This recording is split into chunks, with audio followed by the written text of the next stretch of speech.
Hi, I'm D.E. Rolandinator with, Goose. also known as Ben. Ben. I was like, is this a trick question? My real name, yes, Ben. Also known as Goose from Basement Tier and all things And Domino Effect and lots of stuff in Washington. what was yesterday? But yesterday was my birthday. And how old are you? You suck. I knew he was going to go there. I'm an old boomer. I turned 31. 31. 30 with a 1. 3, 1, yeah. And how does that feel? Honestly, well, I went out for a super nice steak dinner, so that was cool. Mm-hmm. Have you ever been to the Met before? No, what is that? It's like the nicest steakhouse in Seattle. It's like the nice place you go to get a nice steak. And who'd you go there with? Went there with my wife. And how is she? She's fantastic. She treated me to the dinner, so it was something special. We both dressed up nicely.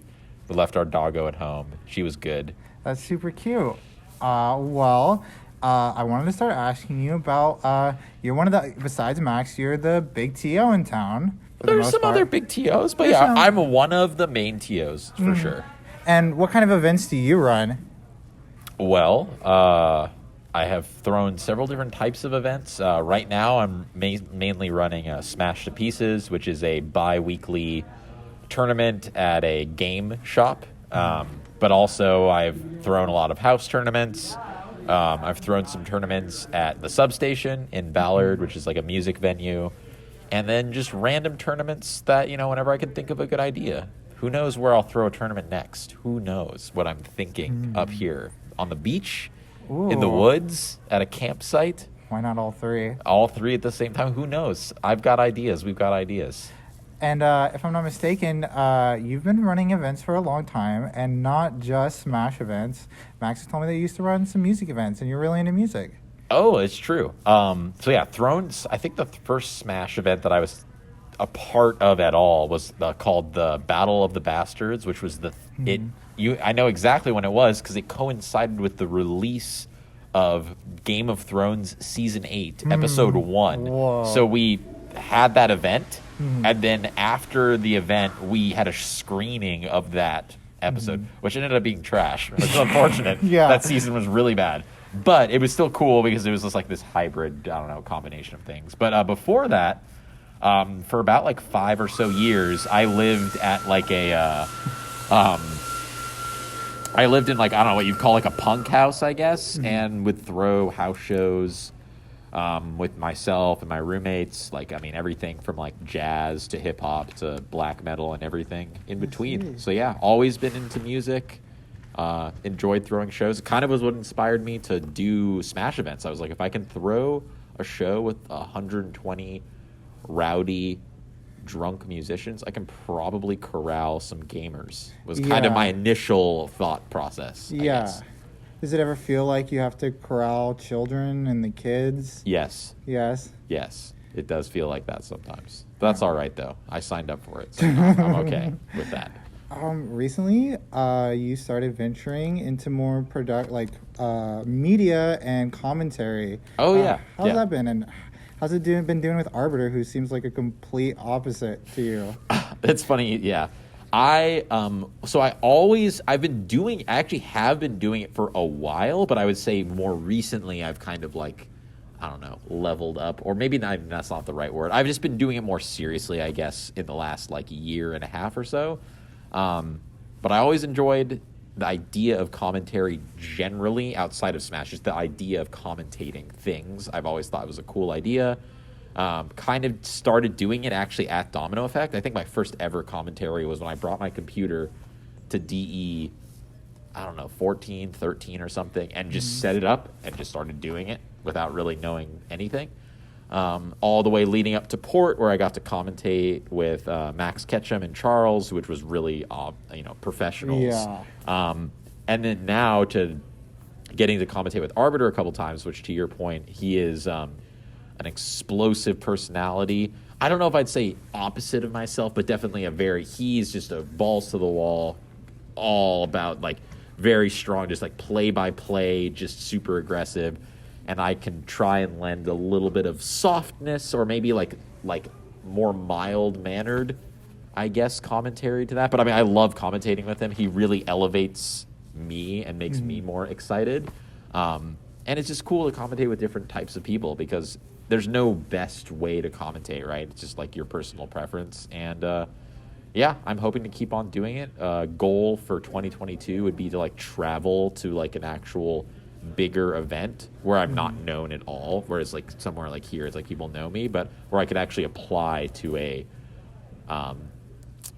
Genesis, just as an example, or something bigger, and actually get a commentary block with people who I don't know. Excited to go to Back in Blood 3. I'm not sure who I'm going to commentate with there, but somebody, so that will be fun. But yeah, it's been good in the last like year or so. Moving on from this, you just mentioned you're going to Back in Blood 3. You run your own tournaments. You've come to DE. How do you kind of feel about your safety and the other people's safety concerning the coronavirus? Yeah, no, it's a good question. Honestly, if I've told other people this outside of the scene, if the populace at large was as safe and stringent as the Smash scene, we would be in an instrumentally better place. Like, just based on the just data and the science we have in terms of literally everyone being vaccinated, a lot of people having booster shots, and then there's a lot of places you can go. Like when I went out for dinner, we made the choice to go do that. We don't go out at all very much, but it's like for my birthday, it's like special occasion. So you had to be vaxxed to go in. Like they provide proof, but then you're in a restaurant, so like basically no one is wearing their mask, right? Whereas Smash events, the fact that everyone has to be vaccinated and wear a mask the entire time, I mean, you're literally doing everything statistically possible to minimize risk. So nothing is risk-free. There's still inherent risk, even just us sitting here talking like this. But it's like, how much risk do you want to accept, and the ratio of risk to reward? And I think that as good as the FGC around here has struck as much of a balance as humanly possible. I'm sure there are people who disagree and say we're crazy for doing this. But I would just point to the science on masking and vaccination together. And it's like, yes, there's still risks, but also the fortunate fact that we have a younger population. If we were all 87 years old, I would say this probably would not be as good of an idea. But yeah, while I still have trepidation around it, for sure, I feel like at the very least everyone is taking it seriously and doing as much as they can to be safe. Thank you. The final question I have for you concerns this. I recently interviewed Max a few weeks ago, and I asked him if he felt like, as a TO, if he had any mentors, and the only person he listed was you. How does that make you feel? And he didn't say anyone else? He just said Goose. Well, I would honestly, I feel like I don't know. I feel like I feel like our relationship working together has been very much like just very collaborative. He's taught me things in terms of how to think about an event. I try and be a good role model to people I'm around who are, younger, impressionable. So it definitely makes me feel good that he sees me that way. I would say that Max is an incredible writer. I agree. As someone who has worked at Fortune 100 companies and worked with MBAs, the dude can write better than most of them. The contract and stuff that I've seen him write up, it's truly impressive stuff. Like, he's very, very talented in that way.